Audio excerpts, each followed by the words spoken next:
పౌలు சொல்றாரு, పౌలు చెప్తున్నాడు, நான் ஊழியத்துக்கு வந்தேன், నేను సేవకు వచ్చాను, கர்த்தர் என்ன ஊழியத்துல பயன்படுத்தினார். దేవుడు నన్ను సేవలో లేవనెత్తాడు. இந்த ஊழியத்துல ఈ సేవలో நான் இன்னைக்கு இந்த இடத்துக்கு வர்றதுக்கு காரணம், నేను ఈ స్టేజ్కి రావడానికి కారణం, நான் சில விஷயத்தை படிச்சதுனாலதான் வந்தேன். నేను ఈ యొక్క చాలా విషయాలు ఇలాగ నేర్చుకోవడం వలన నేను వచ్చాను. ஒரு ஊழியனை தேவன் வித்தியாசமாக பயன்படுத்துவதற்கு காரணம் அவன் கற்றுக்கொண்ட சில காரியம்.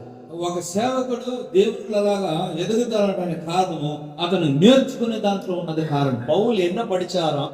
పౌలు ఏం నేర్చుకున్నాడంటే அவர் சொல்றாரு, ఆయన చెప్తున్నాడు, எனக்கு నాకు எந்த சூழ்நிலையிலையும் ఏ కష్ట పరిస్థితుల్లోనైనా மன ரம்மியமா இருக்க படிச்சுக்கிட்டேன். నేను సంతృప్తిగా ఉండడానికి నేర్చుకున్నాను. அல்லேலூயா. హల్లెలూయా. என்ன படிக்கணும்? ఏం నేర్చుకోవాలంటే మనం ఏ స్థితిలో అయినా సంతృప్తి కలిగి ఉండేది నేర్చుకోవాలంట. அப்படி இருக்கிறோமா? అట్లా ఉంటున్నాము మనం. பாக்கெட்ல காசு நிறைய இருந்தா ஒரு விதமா இருக்கும், డబ్బు కానీ జోబులో ఉంటే ఒక విధంగా ఉంటది మనసు. பாக்கெட்ல காசு குறைஞ்சா வேற விதமா இருக்கும். మన జోబులో డబ్బు ఒక రకంగా లేకపోయిందంటే వేరే రకంగా మనసు. அல்லேலூயா. హల్లెలూయా. விசுவாசியை திட்டுவோம், మేము విశ్వాసం తిడతాం, ஸ்தாபனத்தை திட்டுவோம், స్థాపన కూడా సేవ కూడా సంస్థ కూడా సరిగ్గా మమ్మల్ని పట్టించుకోలేదు తిడతాం. அல்லேலூயா. హల్లెలూయా. எல்லாம் கரெக்டா போயிட்டு இருந்தா யாரையுமே திட்ட மாட்டோம். కరెక్ట్గా జోబులో సంతృప్తిగా ఉంటే ఎవరిని తిట్టేది లేదన్నమాట.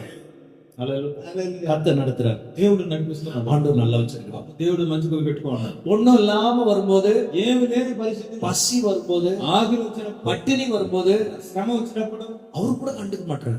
అప్పుడు కూడా గమనించలేదు. வெள்ளை சட்டை போட்டுக்கிறேன், మంచి సొక్క వేసుకొని ఉన్నాడు, తెల్లగా கஷ்டப்படுறேன், కష్టపడుతున్నాను, ஒண்ணுமே கொடுக்க மாட்டேன். ఇంకా ఏమి ఈయన అంటున్నాడు, பெரிய சர்ச்சை வச்சிருக்கிறேன், పెద్ద చర్చ పెట్టుకున్నాడు, ஒண்ணுமே கொடுக்க மாட்டேன். ఒకటి కూడా ఏమి ఇవ్వడం లేదే. அல்லேலூயா. హల్లెలూయా. இதெல்லாம் ஊழியத்துல நம்ம கடந்து வர்றோம். ఇదంతా కూడా ఈ పరిస్థితులంతా సేవా జీవితంలో మనము తెలుసుకోవాల్సినవి. நான் நிச்சயமா நம்புறேன், இங்க உட்கார்ந்து இருக்கிற எல்லாரும் ஒருவேளை ஊழியத்துக்கு வராம வேற ஏதாவது ஒரு வேலைக்கு போயிருந்தீங்கன்னா இப்ப இருக்கிறத விட நல்ல சட்டை போட்டு நல்ல ஒரு நிலைமையில நீங்க இருந்திருக்க முடியும்னு நான் நம்புறேன். నేను అనుకుంటున్నాను, ఇప్పుడు వచ్చినటువంటి వారు మీ జీవితంలో పడేటువంటి కష్టాల శ్రమలను బట్టి మీరు ఇలాగ అనుకోవచ్చు, నేను వృధాగా ఈ సేవ జీవితంలోకి వచ్చేసానే, ఇప్పుడు వచ్చి ఇలాంటి కష్టంలో పడుతున్నానే, ఇట్లా పడకుండా నా జీవితం బ్రహ్మాండంగా ఉండాలనుకున్నానంటే దీన్ని వదిలిపెట్టి అప్పుడే నేను ఇంకొక వ్యాపారం బిజినెస్ చేసుకుంటే దీనికంటే ఎంజాయ్ కలిగిన జీవితం నేను జీవించుండొచ్చునే అని అనుకునే పరిస్థితి నీ జీవితంలో తటస్థించుండొచ్చు. ஆமாவா இல்லையா? అవునా కదా? இதை விட நல்லா தானே இருந்திருப்பீங்க. ఇది దీనికంటే ఎక్కువగా నేను బాగుంటానే. ஒரு நாள் வேலைக்கு போனா 500 ரூபாய் கிடைக்காமலா இருக்க போகுது. ఒక రోజు నేను పనికి పోతే ఒక 500 పైన వస్తుంది కదా నాకు. ஆமாவா இல்லையா? అవునా కదా? இவ்வளவு கஷ்டப்படணுமா? దీంట్లో ఇంత కష్టపడాలన్నా கஷ்டம் இருக்குமா? நம்ம வீட்டுல ఆ కష్టం మనం అనుభవిస్తున్నాం. வீட்டுல ஒரு அரிசி வாங்க முடியல, புள்ள ஒன்று கேட்டா வாங்கி கொடுக்க முடியல, ஒரு ஃபங்க்ஷனுக்கு போக முடியல, ஒரு நல்ல நாளுக்கு ஒரு துணி எடுத்து கொடுக்க முடியல, இதெல்லாம் நீ கஷ்டப்படுறோம். ఇదంతా మన జీవితంలో మంచి భోజనము మనము బిడ్డలకు పెట్టలేకపోతున్నాం, మంచి వస్త్రము వాళ్ళకి ఇవ్వలేకపోతున్నాం, ఒక ఫంక్షన్కి అందరితో కూడా ఘనంగా పోవాలనుకుంటే మన వల్ల కుదరటం లేదు. ఇదంతా మన జీవిత యాత్రలో ఎంతో కష్టము సేవకుడుగా అనుభవిస్తున్నాం. ஆமாவா இல்லையா? అవునా కదా? ஹல்லேலூயா. హల్లెలూయా. நான் ஊழியத்துக்கு வந்தப்போ அப்படி நினைச்சிருக்கேன். నేను సేవకు వచ్చినటువంటి ప్రారంభంలో నేను అలా అనుకున్నాను. என் கூட கல்லூரியில படிச்சவங்க, నాతో కూడా స్కూల్లో చదివినటువంటి వారు அந்த நாட்கள்ல பேங்க்ல மேனேஜராக அந்த மாதிரி நல்ல வேலைக்கெல்லாம் போயிட்டாங்க. என்னை விட மோசமா படிச்ச பசங்க. నాతో కూడా మోసంగా చదివినటువంటి వాళ్ళు బ్యాంకులో లాంటి మేనేజర్గా, క్యాషియర్గా చాలా చక్కగా ఉద్యోగాలు వెళ్ళిపోయారు. நான் ஊழியத்துக்கு வந்துட்டேன். నేను సేవకు చేశాను. ரொம்ப வறுமை தரித்திரம்லாம் அனுபவிச்சேன். చాలా కష్టము, దరిద్రత అనుభవించాను. నేను கொஞ்சம் வருஷம் எல்லாம் நல்ல சட்டை போட்டதே இல்லை. కొన్ని సంవత్సరాలుగా నేను మంచి షర్ట్ వేయలేని పరిస్థితి అయ్యింది. யாராச்சும் போட்டுட்டு ஒரு சட்டை கொடுத்தா அதுதான் போட்டு வாழ்ந்து. నేను నా చదువుకున్న దినాల్లో మరి సేవా జీవితంలో మరి ఎవరన్నా వేసిన సెకండ్ డ్రెస్ ఇస్తే దాన్ని వేసుకొని జీవించిన పరిస్థితి నాది. அப்பா பாஸ்டர், మా తండ్రి గారు పాస్టర్, பாஸ்டர், నేను పాస్టర్ని. ஆனா நல்ல ட்ரெஸ் போட்டதாட்டு ஞாபகம் இல்லை. అయినా కూడా మంచి డ్రెస్ వేయాలనేటువంటి జ్ఞాపకం లేని పరిస్థితులు మాయి. நல்ல சாப்பாடு சாப்பிட்டதா ஞாபகம் இல்லை. మంచి భోజనం నేను చేసుంటాననే జ్ఞాపకం లేదు నా పరిస్థితి. வறுமை தரித்திரம், భయంకరమైన దరిద్రం, కష్టంలో నేను சில జీవించాను. நேரம் தோணி இருக்குது, చాలా కాలంగా అలాగనే జరిగింది. இவ்வளவு படிச்சிருக்கோம், ఇంత చదివినాము, எங்கேயாவது ஒரு வேலைக்கு போயிடலாம், ఎక్కడైనా ఒక உத்தியோகம் சேருంటే బాగుంది, நல்ல காசு கிடைக்கும். మంచి డబ్బులు దొరుకుంటాయి, அதை வச்சுட்டு நம்ம நல்லா வாழலாம். మరి దాన్ని బట్టి మంచిగా జీవించుంటాం కదా మనము. உங்களுக்கு அந்த மாதிரி வந்திருக்கான்னு మీకు தெரியல. అలాంటి ఆలోచన వచ్చుంటుందా? వచ్చింది. அல்லேலூயா. హల్లెలూయా. ஆனா ஆண்டவர் அவருடைய ஊழியத்துக்குன்னு நம்பி நம்மளை கூப்பிட்டிருக்கிறார். ఆయన దేవాది దేవుడు ఆయన సేవకి నమ్మి మనల్ని పిలుచున్నాడు. முதல்ல இதெல்லாம் புரியல. ఇదంతా మొదటగా మనకు అర్థం కాకుండా పోయింది. ஆனா ஒரு காலம் வந்த போதுதான் ஆண்டவர் புரிய வச்சார். ఒక కాలం వచ్చిన తర్వాత అది మనకు తెలియజేశాడు దేవుడు. உடனே நான் என் ஊழியத்துக்குன்னு கூப்பிட்டது நல்ல சட்டம் போடுறதுக்கு இல்ல. ఒకటి దేవుడు నన్ను సేవకు పిలిచింది మంచి సత్త చేయటానికి కాదు. உடனே என் ஊழியத்துக்குன்னு கூப்பிட்டது உன்னை பணக்காரன் ஆக்குறதுக்கு இல்ல. ఒకటి నన్ను దేవుడు సేవకు పిలిచింది మంచి డబ్బున్న ఉన్న స్థితిలో ఉండటానికి కాదు. உன்னை நான் ஊழியத்துக்குன்னு கூப்பிட்டது நரகத்துக்கு நேரா போயிட்டு இருக்கிற கொஞ்சம் பேரை தடுத்து நிறுத்தி என் ராஜ்யத்துல கொண்டு வர்றதுக்கு தான் உன்னை ஊழியக்காரனா ఒకటి கூப்பிட்டேன். దేవుడు నన్ను దేవుని సేవకు పిలిచింది నరకానికి పోతున్నటువంటి వారిని నిలిపి వారిని రక్షణ నడిపించడానికి దేవుడు నన్ను పిలిచాడు. హల్లెలూయా, அல்லேலூயா. హల్లెలూయా. அன்னைக்கு தான் தெரிஞ்சது ఆ రోజుకి తెలిసింది నాకు. இதுல மனரம்யமா இருக்க படிக்கணும். కాబట్టి మన జీవిత యాత్రలో సంతృప్తి కలిగి జీవితం మనం జీవించాలని. హల్లెలూయా. எல்லாரும் அல்லேலூயா சொல்லுங்க. అందరూ ఒకసారి హల్లెలూయా చెప్దామా? சில பேர் நீங்க மனரம்யமா இருக்க படிச்சிட்டீங்க. ఎంతమంది మీ జీవితంలో మనసు సంతృప్తి కలిగిన జీవితం జీవిస్తున్నారు? இன்னும் படிக்கணும். ఇంకా మీరు జీవించాలి, இன்னும் படிக்கணும். ఇంకా మీరు జీవించాలి, இன்னும் படிக்கணும். ఇంకా బాగా నేర్చుకోవాలి, இன்னும் மனரம்யமா வாழ படிக்கணும். మనసు తృప్తిగా ఉండటానికి నేర్చుకోవాలి దేవుని సముఖంలో. அல்லேலூயா. హల్లెలూయా. எல்லாம் இல்லாவிட்டாலும் இருப்பதை போல ஒரு சந்தோஷம். చూడండి, అన్ని లేకపోయినాను ఉండినటువంటి ఒక సంతోషంతో ఉండాలి నువ్వు. ஏன்னா ఎందుకంటే உலகத்துல சம்பாதிக்கிறவங்க எல்லாம் ஒரு நாள் அழிந்து போகக்கூடியதான் சம்பாதிக்க போறாங்க. లోకంలో సంపాదించేటువంటి వాళ్ళందరూ కూడా ఒక రోజు ఎందుకు కనపడకుండా పోయేటువంటి జీవితం వాళ్ళది. ஆனா நான் என் வேலையில சம்பாதிக்கிறது ఆయన அழியாத பொக்கிஷத்தை சம்பாதிக்கிறேன். చూడండి, నేను సంపాదిస్తున్నది దేవుని సముఖంలో అది చెదిరిపోకుండా బంగారం నాకు ఎత్తబడగలిగినటువంటి జీవితంలోకి పోవడానికి నేను ప్రయాసపడుతున్నాను. அல்லேலூயா. హల్లెలూయా. பவுல் சொல்றாரு, పౌలు చెప్తున్నాడు, சூழ்நிலையிலையும் மனரம்யமா இருக்க கத்து. నీ కష్ట జీవితంలో కూడా సరే నీ మనసు సంతృప్తిగా ఉండేటువంటి జీవితం నువ్వు జీవించాలని. யாரையாவது பெரிய பணக்காரங்களா இருந்துட்டு ஊழியத்துக்கு வந்தவங்க இருக்கீங்களா? మీరు ఎవరైనా కలిసి ఇక్కడున్న సేవకులు బాగా డబ్బు ఉన్నటువంటి వారుగా ఉండి మీరు సేవకు వచ్చిన వాళ్ళు ఉంటారా? அப்படி யாரா இருக்கீங்களா? అప్పుడు ఎవరైనా ఉంటారా? ஆனா பவுலுக்கு சரித்திரம் ஒரு பெரிய பணக்கார வீட்டு பிள்ளை. అయితే ప్రియమైనటువంటి వాళ్ళ బైబిల్ గ్రంథంలో పౌలు యొక్క చరిత్ర చూస్తే వాళ్ళ తండ్రి గారు గొప్ప ధనవంతుడైనటువంటి కుటుంబంలో నుంచి వచ్చాడంట. பெரிய வசதியான குடும்பம். ఆయన పెద్ద వసతి కలిగినటువంటి కుటుంబం కలిగిన వ్యక్తి అంట. ఆయన సముదాయத்துல பெரிய அரசியல் పదవిயில இருந்த குடும்பం. ఆయన రాజ్య పరిపాలనలో ఆయనకు ఒక మంచి పదవిలో ఉన్నటువంటి వ్యక్తి రాజుల కాలంలో. அங்க இருந்து வந்தார். అక్కడ నుంచి ఆయన వచ్చాడు. வந்து எப்படி தெரியுமா ஊழியம் இருந்தது அவருக்கு? ఆయన వచ్చిన కాడ నుంచి ఎట్లా సేవ జరిగింది తెలిసినా? எடுத்து படிக்கலாமா? మీరు ఎత్తి చూస్తామా? 2 కొరింథీయులు 2 కొరింథీయులకు రాసిన పత్రిక 11వ అధికారం 11వ అధ్యాయం 22 இருந்து పడి 22 నుంచి చూడండి. వారు హెబ్రీయులా, నేను హెబ్రీయుడనే.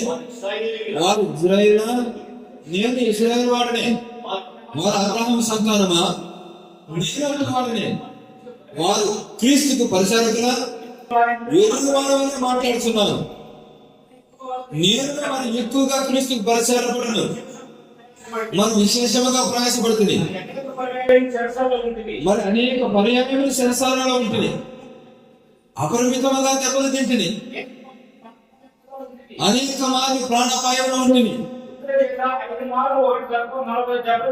యూదుల చేత 5 మార్లు 1 తక్కువ 40 దెబ్బలు తింటుంది, 3 మార్లు బెత్తంతో కొట్టబెడుతుంది, ఒకసారి రాళ్ళతో కొట్టబెడుతుంది, 3 మార్లు వాడ పగిలి శ్రమ పడుతుంది, ఒక రాత్రి సముద్రంలో గడుపుతుంది. అనేక పర్యాయములు ప్రయాణంలో నదుల వలనైన ఆపదలోను, దొంతుల వలనైన ఆపదలోను, శిశువులైన ఆపదలోను, అనిపించడం వలనైన ఆపదలోను, పట్టణముల ఆపదలోను, అరణ్యం ఆపదలోను, సముద్ర ఆపదలోను, కపట సముద్రాల ఆపదలోను ఉంటుంది. ప్రయాసంతోనూ కష్టంతోనూ, తరచుగా జాగారంతోనూ, ఆకలి నొప్పితోనూ, తరచుగా ఉపవాసంతోనూ, చలితోనూ, దిగంబరత్వంతోనూ ఉంటుంది. హల్లెలూయా. ఒక కోటీశ్వరుడు. இப்படி ஒரு ஹிஸ்டரி யாராவது வச்சிருக்கீங்களா? ఇటువంటి హిస్టరీ చరిత్ర కలిగినటువంటి వాడు ఎవడైనా ఉన్నాడు సేవ చేస్తా? ஹalleluya. హల్లెలూయా. பவுல் சொல்றாரு, పౌలు చెప్తున్నాడు, இதை விட கஷ்டம் வந்தா கூட దీని మీద కష్టం ఇంకా వచ్చినా కూడా அப்போஸ்தலர் நடபடிகள் 20வது அதிகாரத்துல అపోస్తల కాలం 20వ అధ్యాయంలో ஆவியானவர் பவுல்கிட்ட பேசுவார். ఆత్మదేవుడు పౌలుతో మాట్లాడుతున్నాడు. அப்பா, நீ அடுத்து போகும்போதும் உனக்கு அங்க கட்டுகள் உபத்திரவங்கள் இதெல்லாம் இருக்குது. కుమారుడా, నువ్వు అక్కడ పోయేటప్పుడు నీకు కష్టము ఉపద్రవంగా ఉంటది. எப்படி போறியா? ఎట్లా నువ్వు పోగలుగుతావు అక్కడికి? பவுல் எழுதுமா சொன்னாரு. నేను పౌలు ఏం చెప్తున్నాడు తెలిసింది? அது ஒரு வசனம் கூட படிக்கலாமா? ఆ వాక్యం కూడా చదువుకుందామా? அப்போஸ்தலர் 20வது அதிகாரம் అపోస్తల కార్యములు 20వ అధ్యాయము 24வது వచనం. 24. అయితే దేవుని కృపా సువార్తను గురించి సాక్ష్యమించుట యందు నా పరుగును నేను ప్రభువైన యేసు వలన పొందిన పరిచర్యను తుదముట్టించవలనని నా ప్రాణమును నాకెంతో మాత్రము ప్రియమైనదిగా ఎంచుకొనలేదు. ஹalleluya. హల్లెలూయా. ஆண்டவர் சொல்றாரு, மன ரம்மியமா இருக்க கற்றுக்கொள்ள வேண்டும். కాబట్టి దేవుడు చెప్తున్నాడు, మనసు తృప్తి కలిగి ఉండటం, సంతృప్తి కలిగి ఉండటం నేర్చుకోవాలి. கர்த்தர் உயர்த்தினாலும் ஒருவேளை கர்த்தருடைய நாமத்து நிமித்தம் தாழ்வின் அனுபவங்கள்ல போனாலும் దేవుని యొక్క సేవలో నువ్వు ఎదగబడి అభివృద్ధి అయినను దేవుని సముఖంలో ఆ తగ్గింపు నేర్చుకునే జీవితం నీకు ఉండాలి. మనరమ్యమా, మనసు సంతృప్తి కలిగిన, ఏముండినను లేకపోయినాను మనసు సంతృప్తి ఉండినట్లేదు. சிலருக்கு உயர்வு வந்த உடனே தலகால் தெரியாம ஆடுவாங்க. చూడండి, కొంతమందికి గడవలకు వచ్చినాయంటే తల ఎక్కపట్టి ఆడుతున్నామో మనకు తెలియదు. தாழ்வு வந்த உடனே எல்லாத்தையும் போட்டுட்டு போயிடும். చూడండి, ఒకవేళ ఆ తగ్గింపు జీవితం అంటే అన్ని వదిలిపోతారు. உயர்வானாலும் சரி தாழ்வானாலும் சரி நான் படிச்சிட்டேன். కాబట్టి నేను ఎదగబడిన జీవితంలో ఉన్నాను, ఆ యొక్క ఏం లేని పరిస్థితిలో ఉన్నాను, ఆ తగ్గింపు జీవితాన్ని, సంతృప్తిగా ఉండే జీవితాన్ని నేను నేర్చుకున్నాను. இந்த பவுலதான் ఈ పౌలే சின்ன ஆசியா முழுவதும் கொண்டு போய் தேசங்களை கலக்கினார். చిన్న ఆసియా మొదలుకొని దేశాన్ని తలకిందులుగా చేసుకోవడానికి మొదలు పెట్టాను. హల్లెలూయా. இந்த ஊழியம் ஒரு பெரிய பலனை பார்க்கிறதற்கு ఇటువంటి மன ரம்மியம் ரொம்ப முக்கியமானது. ఇటువంటి సేవ మన జీవితంలో జరగటానికి మొదటగా మన యొక్క మనస్ఫూర్తిగా సంతృప్తిగా ఏ స్థితిలో ఉండటానికైనా ఉండగలిగిన సామర్థ్యం కలిగి ఉండాలి. நாம மட்டும் இல்ல, మనమే కాదు, நம்ம குடும்பத்துக்கு அதை சொல்லி మన కుటుంబానికి పిల్లలు కూడా అది మనం నేర్పించాలి. பிள்ளைங்களுக்கு சொல்லி கொடுக்கணும். పిల్లలు కూడా చెప్పించాలి. நம்ம அதை பார்த்து பரிதாபப்படக்கூடாது. మనం దాని గురించి ఆ కష్టాల గురించి పరిதாபపడకూడదు. நமக்கு மனரம்யம் இருந்து మనకు మనసు తృప్తిగా ఉండాలి. நம்முடைய வீட்டாருக்கு மனரம்யம் வருமானால் మన యొక్క కుటుంబస్తుల్లో కూడా మనసు సంతృప్తి కలిగి ఉండాలంటే ஊழியம் ஒரு பயங்கரமான அஸ்திபாரத்துக்கு மேல நிற்கும். మరి మన సేవా జీవితం కూడా ఒక భయంకరమైన చేతులు దాన్ని తీసుకొచ్చి పెడతాడు. హల్లెలూయా. ஒரு நாளும் போய் உட்கார்ந்து அழக்கூடாது. ఒక రోజు పోయి మనం కూర్చొని ఏడవకూడదు. நானு ஊழியத்துல ரொம்ப கஷ்டப்பட்டிருக்கேன். నేను సేవ జీవితంలో కష్టపడ్డాను బాగా. என் பிள்ளைகளுக்கெல்லாம் குழந்தைங்களா இருக்கும் போது பால் வாங்கி கொடுக்குற அளவுக்கு கூட வசதி இல்லை. నా కుటుంబంలో నేను పడిన కష్టము, మా పిల్లలైతే ఈ సేవా జీవితంలో పాలు తీసేయడానికి కూడా కష్టపడ్డాను. என் பெரிய பையன் எல்லாம் பாத்தீங்கன்னா நாங்க குடிக்கிற மாதிரி சின்ன குழந்தையா இருக்கும் போதே டீ தான் குடிப்பான். చూడండి, ఆయన మా పెద్ద కుమారుడు చిన్న బిడ్డప్పుడు పాలు లేనటువంటి పరిస్థితి, టీ తాగినట్టుగా పరిస్థితి. அவனுக்கு இப்ப கூட நீங்க பால் கொடுத்து பாருங்க, குடிக்க மாட்டான். ఇప్పుడు కూడా అతను పాలు అలవాటు లేదు, పాలు ఇవ్వమంటే పాలు తాగడు. ஏன்னா வாங்குற அந்த 1/4 லிட்டர் பால்ல நிறைய தண்ணியை ஊத்தி டீயை போட்டு அப்படியே பாட்டில் கணக்குல அடைச்சு வச்சுட்டா அவனுக்கு கொடுத்து அவன் சமாளிச்சாரு. చూడండి, వాళ్ళకి వచ్చినటువంటి పాలలో ఎక్కువగా నీళ్లు పోసి టీ లాగా కలిపేసి ఒక బాటిల్ పెట్టేసి టీ తాగమండి అతను ఎదగబడ్డాడు. உங்களுக்கும் அந்த மாதிரி நடந்திருக்கலாம். మీరు కూడా అలాంటి జీవితం ఉండొచ్చు. சிலர் இப்படி நடந்த உடனே என்ன சொல்லுவாங்கன்னா, ஒரு ஓரமா உட்காந்து அப்படி சொல்லுவாங்க. ఒకవేళ ఇలాంటి పరిస్థితులకు కొంతమంది జరిగినప్పుడు మూలపై కూర్చొని యేసయ్యా నాకు ఇలాంటి పరిస్థితి వచ్చిందని ఏడ్చి భయంకరంగా దేవుని దగ్గర మొరపెట్టేవాళ్ళుగా ఉండొచ్చు. నేను సేవ చేసి పెట్టిన ఏడుస్తాను. హల్లెలూయా. நான் ஒரு நாள் ஃபீல் பண்ணதே இல்லை. నేను ఒక రోజు కూడా ఫీల్ అవ్వలేదు. హల్లెలూయా. வாழ்ந்திருக்கவும் தெரியணும், தாழ்ந்திருக்கவும் தெரியும். నేను బాగా అనుభవంలో ఉండటానికి, ఆశీర్వాదంలో ఉండటానికి నేర్చుకున్నాను. இன்னைக்கு కార్ல வந்திருக்கிறேன். అన్ని ఏం లేని పరిస్థితుల్లో ఉండటానికి కూడా నేను నేర్చుకున్నాను. இன்னைக்கு విధవిధమైన కార్லாம் கொடுத்திருக்கிறாరు. అండ్ దేవుడు నాకు ఈ దినాన విధమైనటువంటి రకరకాలైనటువంటి కార్లలో తిరగడానికి దేవుడు నన్ను ఆశీర్వదించాడు. 15 வருஷத்துக்கு முன்னாடி வச்சிருந்த பைக்குக்கு பெட்ரோல் போட முடியாம பாதி வழியில பெட்ரோல் தீர்ந்து நின்று பைக்கை 8 கிலோமீட்டர் 9 கிலோமీటర్ ఉరుటి கொண்டு வந்து என் வீட்டுல விட்டது எனக்கு மறக்கல. చూడండి 15 సంవత్సరాల క్రితము బైక్ లో సరిగా పెట్రోల్ లేకుండా అది ఒక సగానికి పెట్రోల్ పోసుకొనేసి కొంత దూరం పోయి ఆగిపోతుంటే గుడుకు గుడుకు గుడు కట్టి అది అలా అనుకుంటూ ఇంటికాడ తీసుకొచ్చిన దినాలు నాకు జ్ఞాపకం ఉన్నాయి. హల్లెలూయా. హల్లెలూయా. வாழ்ந்திருக்கவும் தெரியணும், தாழ்ந்திருக்கவும் தெரியணும். నాకు ఆశీర్వాదం ఉండటం తెలుసు, ఆ లేని పరిస్థితిలో ఉండటానికి కూడా నాకు తెలుసు. இது வரும்போது ஐயோ ஐயோ அப்படி இல்லை. నాకు ఏం లేని పరిస్థితుల్లో ఏదో అనేసి ఏడటం అది కాదు. தாழ்வில் மகிழ்ச்சியோட கத்திருக்கார். మరి ఆ యొక్క లేని స్థలంలో దేవుని మహిమపరిచినట్టుగా మనం జీవించాలి. முதல் முறையா ஒரு பைக் வாங்கினேன். నేను ఫస్ట్ సారి ఒక బైక్ తీసుకున్నాను.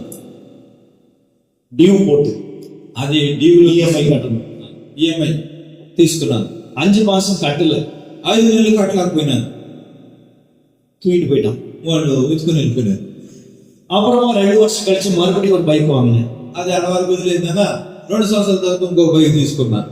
ఈఎంఐ, అది కూడా ఈఎంఐ மாசத்தோறும் கட்டணும். అది నెల నెల కట్టాలి.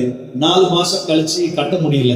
4 నెలల తర్వాత కట్టడానికి వల్ల కాల. ఫోన్ பண்ணான். ఫోన్ చేశాను. சார் 1 వీక్ టైం, సార్ ఒక్క వారం టైం ఇవ్వండి సార్, நீங்க கட்டினா வண்டி வச்சுக்கோங்க, నువ్వు కట్టకపోతే నువ్వు ఒక బండి పెట్టు, இல்லைன்னா எடுத்துக்கோ. నాకు తెచ్చుకోబో.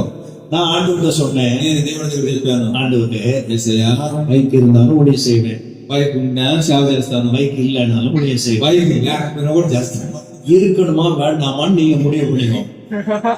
అది ఉంటానన్నా అది ఉండబడితే నువ్వే గుడివి చేసుకోవాలి. அவ்வளவுதான். అంతే. இல்லங்கிறனால ஊழிய செய்யாம போறது இல்ல. అది లేదని చెప్పి నేను సేవ మానేసేటట్టుగా ఏం లేదు. இந்த பைக்கும் போயிடுச்சு அழ போறது இல்ல. ఈ బైక్ వెళ్ళిపోయినానేసి నేను నేర్చేదేం లేదు. ஹல்லேலூயா. హల్లెలూయా. ஆண்டவர் இப்படி சொன்னப்போ దేవుడి దగ్గర చెప్పినప్పుడు அவர் என்ன நினைச்சாரோ தெரியல, ఆయన ఏమనుకున్నాడో తెలియలేదు, కానీ அவரு ஏதோ ஒரு பிளான் போட்டார். ఆయన ఏదో ఒక ప్లాన్ చేశాడు. 3 நாள் கழியும் போது 3 రోజులు గడిచిన తర్వాత ஒரு அம்மா காலையில 6 மணிக்கு கதவு தட்டினான். ఒక తల్లి ఒక 6 గంటలకి మా ఇంటి తలుపు వచ్చి తట్టింది. அவங்கள பார்த்ததே இல்லைன்னா. ఆమెను ఎప్పుడూ నేను చూసింది లేదు. அவங்க வந்தாங்க, వచ్చింది, ஜோம் பண்ணுங்கன்னு சொன்னாங்க. ప్రార్థన చేయండి పాస్టర్ గారు கேட்டு అంటే என்ன விஷயம் ఏం చెప్పండి. அவ சொன்னாங்க, ఆమె చెప్పింది, 3 நாளுக்கு முன்னாடி 3 రోజుల మునుపు என் பையன் మా అబ్బాయి பஹ்ரைன்ல மீன் பிடிக்க போயிருந்தார். பெரிய போட்ல, பெரிய போட்ல పెద్ద బోట్ లో చేప పట్టడానికి పోయాడు. பஹ்ரைன்ல மீன் பிடிக்க போயிருந்தார். பஹ்ரைன், ఆ సం- பஹ்ரைன்னா வெளிநாடு, ఆ சவுதி அரேபியா. సౌదీ అరేబియాలో చేపలు పట్టడానికి వెళ్ళాడు. அவங்க அப்படியே போகும்போது எல்லாம் தாண்டி போயிட்டாங்க, ஈரானுக்கு போயிட்டாங்க. అలాగే వాళ్ళు ఆ కత్తు దాటి పోయిన తర్వాత ఇంకొక ప్రాంతానికి వెళ్ళి ஈரான் நாட்டு, ఇరాన్ సైడ్కి వెళ్ళిపోయాడు. அங்க போன உடனே எல்லாம் தாண்டி போனதுனால கோஸ்ட் கார்டு பிடிச்சிட்டு போய் ஈரான்ல ஜெயில வச்சிட்டாங்க. చూడండి, అక్కడ ఇరాన్ వాళ్ళ హద్దులు సముద్రం ఉంటుంది, హద్దులు దాటిపోయిన దాని వలన ఇరాన్ దేశం వాళ్ళు పట్టుకుని జైలు వేసేసారంట. அந்த தம்பி அந்த நேரம் ஜெயில கொண்டு போய் போடும்போது ஜெயில இருந்து ஜெபம் பண்ணிருக்காங்க. చూడండి, ఆ యొక్క తమ్ముడు జైల్లో తీసుకుపోయి వేసిన తర్వాత ఆ జైలు సరసాల నుండి ప్రార్థన చేశాడంట. அவனும் எங்க சர்ச்சைக்கு வந்ததில்லை, అతను కూడా చర్చికి ఇదివరకు వచ్చింది లేదు, அம்மாவும் வந்ததில்லை, వాళ్ళ అమ్మ కూడా వచ్చింది లేదు, அவன் கூட பிறந்த அக்கா தங்கச்சி யாரும் வந்ததில்லை. వాళ్ళ కుటుంబస్తులు అక్క తమ్ముడు కూడా ఎవరు చర్చికి వచ్చినటువంటి వాళ్ళు కూడా కాదు. அவங்க மாமா ஒருத்தங்க எங்க சர்ச்சுக்கு வருவாங்க. వాళ్ళ యొక్క మామ కానీ చర్చికి వచ్చే వ్యక్తి అండి. அவனை ஜெயில போடும்போது அவன் மனசுல நினைச்சிருக்கான், ஆண்டவரே என்ன நீங்க சீக்கிரம் விடுதலை ஆக்குனீங்கன்னா எங்க மாமா போற சர்ச்சுக்கு நான் 10,000 ரூபாய் காணிக்கை கொடுப்பேன். చూడండి, అక్కడ ఆ జైల్లో అతను ప్రార్థన చేసుకుంటే ఎలాగ మొక్కుబడి చేసుకున్నాడంట, ప్రభువా ఈ జైల్లో నుంచి తొందరగా కానీ నన్ను విడుదల చేస్తే మా మామ పోతాడు చర్చి, ఆ చర్చికి నేను పోయి 10,000 కానుక పెట్టుకుంటున్నాను ఒప్పందం చేసుకున్నాడు. 3வது நாள் விடுதலை ஆயிட்டான். 3వ రోజు విడుదల దేవుడు చేశాడంట. ஜெயில இருந்து வெளியே வந்த உடனே జైల్లో నుంచి బయటకు వచ్చిన వెంటనే அவன் అమ్మకు ఫోన్ பண்ணி, వాళ్ళ అమ్మకు ఫోన్ చేసి, அம்மா என்னால இப்ப பணம் அனுப்ப முடியாது, అమ్మా నేను ఈ రోజు ఈ సమయంలో డబ్బులు ఇచ్చడానికి కుదరదు, அவங்ககிட்டயும் பணம் இல்லைன்னு எனக்கு தெரியும், నీ దగ్గర డబ్బులు ఉండదని తెలుసు. ஆனா ఆయన 1 மணி நேரத்துல நீ யாருக்கையாவது 10,000 ரூபாய் வாங்கி கொண்டு போய் மாமா போற சர்ச்சில் பாஸ்டர்ட்ட நீ கொடுத்துட்டு எனக்கு பதில் சொல்லணும்னு. 1 గంట లోపల నువ్వు ఎవరి దగ్గర తీసుకుంటావో 10,000 రూపాయలు తీసుకుని పోయి మామగారు పోతారే చర్చికి, ఆ పాస్టర్ దగ్గర పోయి ఇచ్చి ప్రార్థన చేసిన సంగతి నాకు ఫోన్ చేసి చెప్పాలన్నమాట. ఎంత అర్జెంట్ చూడండి మ్యాటర్. காலையில் 6 மணிக்கு அந்த அம்மா காலையில் 6 மணிக்கு அந்த அம்மா 10,000 రూపాయలు எடுத்துட்டு வராங்க. ఉదయకాలం 6 గంటలకి 10,000 రూపాయలు చూసి తలుపు తడతా ఉన్నారు. அதுக்கு ஹalleluya அப்படிலாம் நான் சொல்லல. చూడండి దానికి నేను సాధన చేసే నెగలు இந்த பைக் இருக்கணுமா வேண்டாமான்னு அவர் 3 நாளைக்கு முன்னாடி முடிவு பண்ணிட்டாரு.